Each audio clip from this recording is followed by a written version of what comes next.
Hello everybody, this is ManuS and welcome to another MTG Arena starter deck series. Today we're going to talk about the Brazen Coalition, the Rakdos Pirate starter deck. And yeah, I'll take a look at the deck with you guys and then we'll take it to ladder to show it in action a bit to see how it does compared to the others. Alright, let's take a look.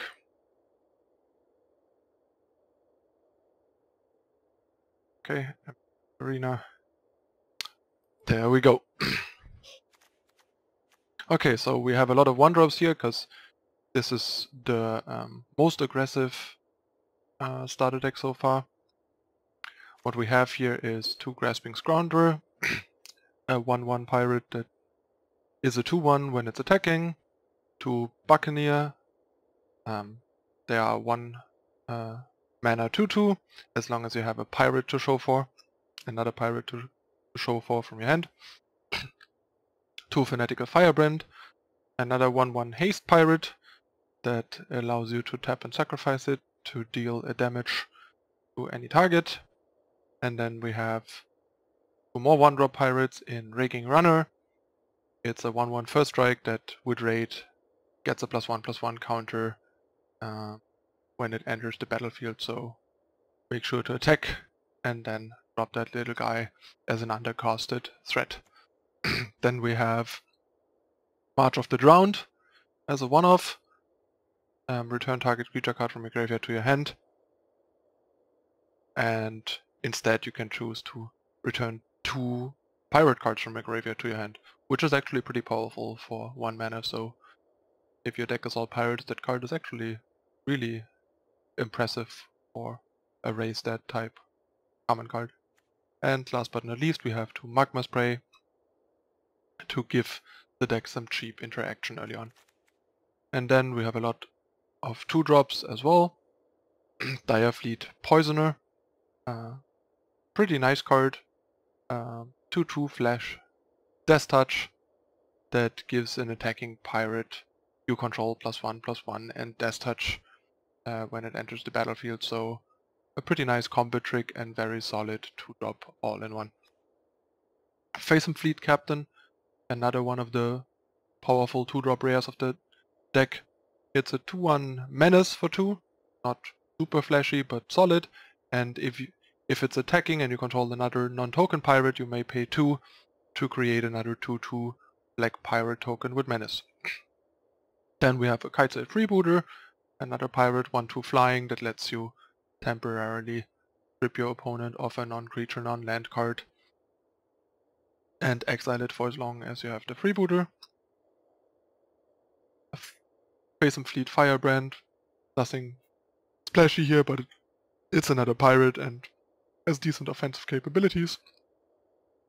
Goblin Trailblazer, more 2-drop ManuS pirates.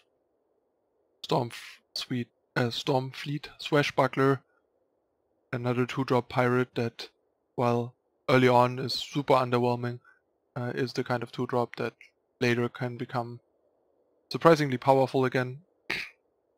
2 Dire Fleet Captains, who benefit some more from the tribal synergies and have a particularly heavy hitting 2-drop if you have a couple other pirates going. 1 Walk the Plank as additional removal, as long as you don't run into the Simic, the River Heralds starter deck. This is mostly premium removal, even though it's a sorcery, not an instant, so a bit limited there.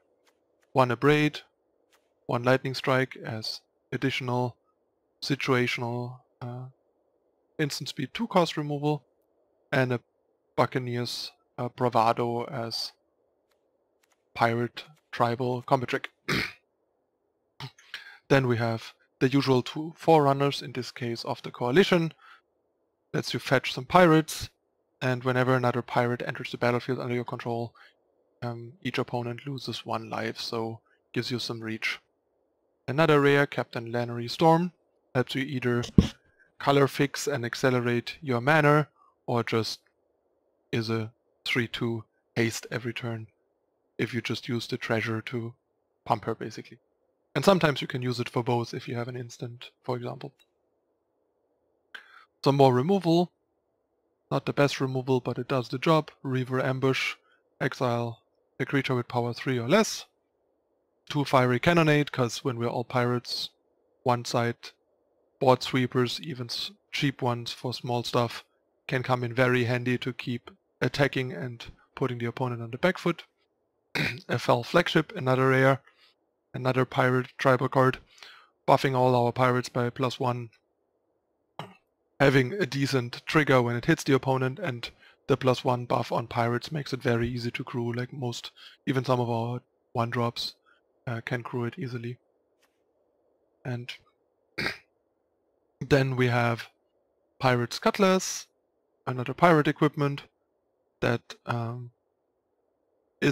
equips itself for free basically when you play it, and then gives a pirate +2/+1, and then you can re-equip it for 2. Not too flashy, but a decent buff to some of your smaller pirates, especially the first strike ones. Another one of the rares of the deck, Captivating Crew, that lets you basically act of treason something for 4 mana during your turn, if you choose so, and otherwise it's just a 4/3 pirate for 4, which is also not terrible. Then we have some more pirate tribal buff effects with Dire Fleet Neckbreaker. Attacking pirates you control get +2/+0, and it's a 3/2 itself. The stats are a bit small for 4-drop, but keep in mind it buffs itself too, so it's not other attacking pirates, so it's a 5/2 on attack, and buffs all your other attacking pirates, so it's a pretty big stat boost and tempo swing when you drop this and turn all your pirates sideways. Another situational removal, Puncturing Blow, deals 5 damage to a creature and exiles it, helps you deal with stuff like Scarab God permanently. And then we have 2 top-end cards. This is the mythic of the deck, Dire Fleet Ravager, ManuS, Death Touch. When it enters the battlefield, each player loses 1/3 of their life rounded up. So another way to deal a lot of damage to the opponent, and then ManuS Death Touch creature means that the opponent has to at least use 2 creatures usually to trade with it if he doesn't have a removal for it. And if he doesn't even have 2 creatures to trade with it, then the ManuS also makes it really hard to block, which is a nice upside, putting further pressure on the opponent. And last but not least, another 5-drop, Stormfleet Arsonist, 5 mana 4/4, and with Raid, when the Arsonist enters the battlefield and you're attacked with a creature this turn, target opponent sacrifices a permanent.